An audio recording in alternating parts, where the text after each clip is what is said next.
I always love finding examples of the government and the council just sticking their nose in things that are absolutely none of their business. Mum told to take down fence which protects from condoms and syringes, things that a mother just definitely does not want lying about her garden.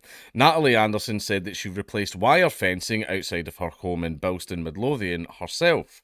A mum who put a high fence around her family's garden to stop used syringes, glass bottles, and condoms being thrown into it has been ordered to take it down. Natalie Anderson said she replaced wire fencing outside her corner home in Bilston, Midlothian, because the unwanted items were being thrown into her garden where her child and dogs play.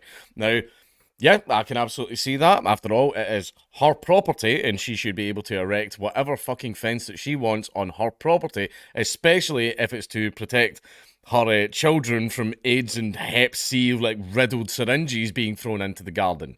Yep, I can completely understand why she would want to do that, and since it is her property, she should 100% be allowed to do that. However, the council says no, for reasons. But let's have a look into it.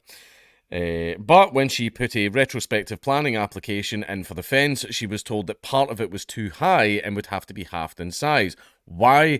Who knows? They don't care. Like seriously, there are things that the council does with planning. By the way, planning permission. Fuck planning permission. Fuck planning permission. Right? I think if it's your property, you can build whatever the hell you want on it. Right? As long as you are not damaging the surrounding properties, then it's nobody's business. This person painted their house bright pink. I don't like that. Yeah, I think a bright pink house would be an eyesore, but it's their house. They can paint it whatever colour they want. But and see the things that they have. Oh, fences can only be a certain height. This can only be done this way. This can only be done that way. See if you ask the council to explain why they can't. They just said that's just the way things are.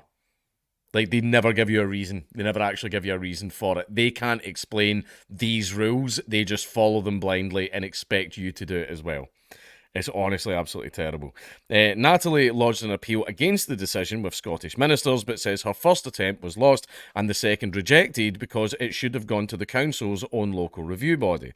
However, it's now past the deadline to appeal to the council as well. She said, "It is ridiculous. The fence was raised to stop things being thrown into my garden, and it looks much better than the old fencing or putting a hedge in, which would be allowed." So obviously that's the part of the fence that had to come down. It doesn't block any views on the road and is keeping my family safe. I even offered to put plants in front of it, but that was rejected. When she tried to appeal to the review body, she was told she could not because she had taken too long. She shouldn't have had to apply for planning permission in the first place. It's her fucking house, right? And also it's like, appeal, fuck off. How about the council just fucks off? Right, and stop telling people what they can and can't do with their own property. I mean, it's the thing is, like, you know, someone painting their house bright pink, you know, like, what, that's kind of like whatever. This woman has a valid, genuine, very good reason for wanting to put up this fence. People are throwing used needles in my garden, and it is where my children play. I would like to put up a fence to stop that from happening.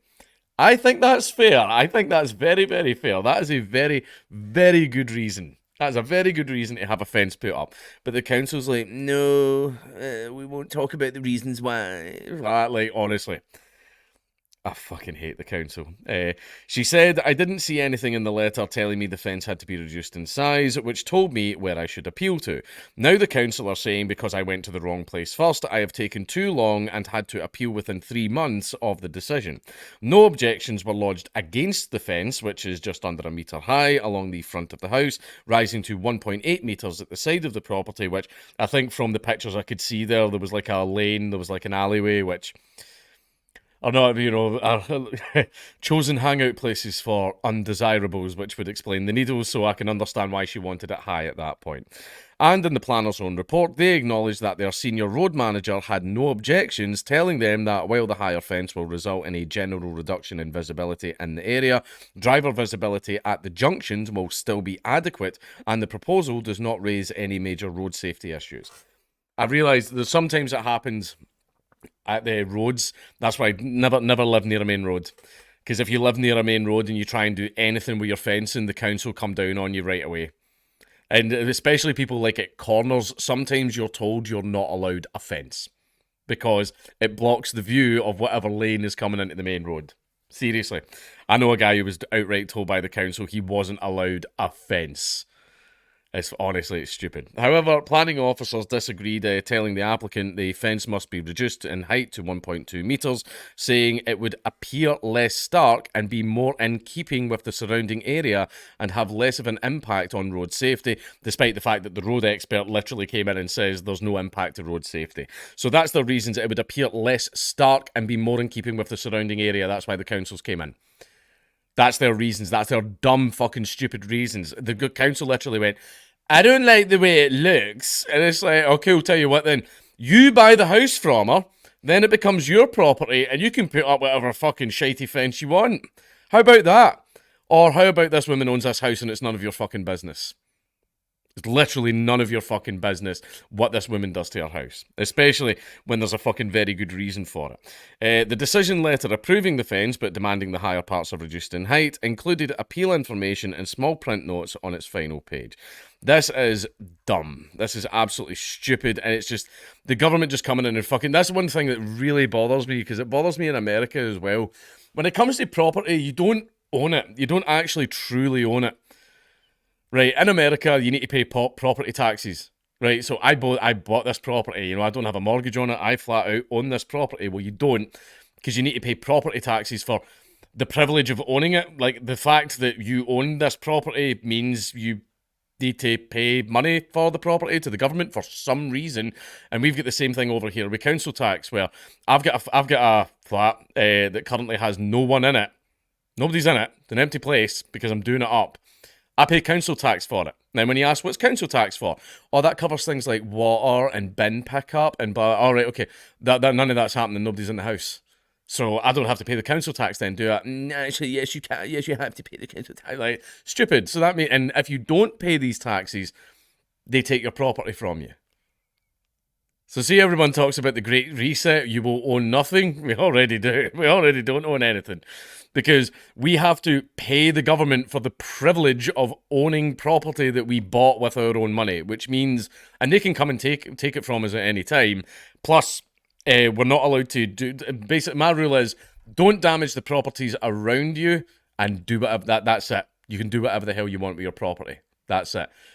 But, like, they can come in and tell you what you can and can't do with it. Like, if you want to build a shed, by the way, I swear to God, one of my staff, I swear to God, one of his conditions for buying his house was he's not allowed to grow vegetables in his front garden.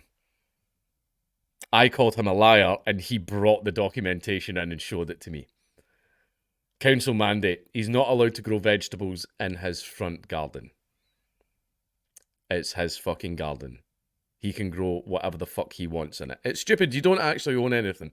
The government can come in and tell you what you can and cannot do with it, and they can even just take it from you if you don't pay those stupid little taxes for the privilege of owning something that you bought with your own fucking money.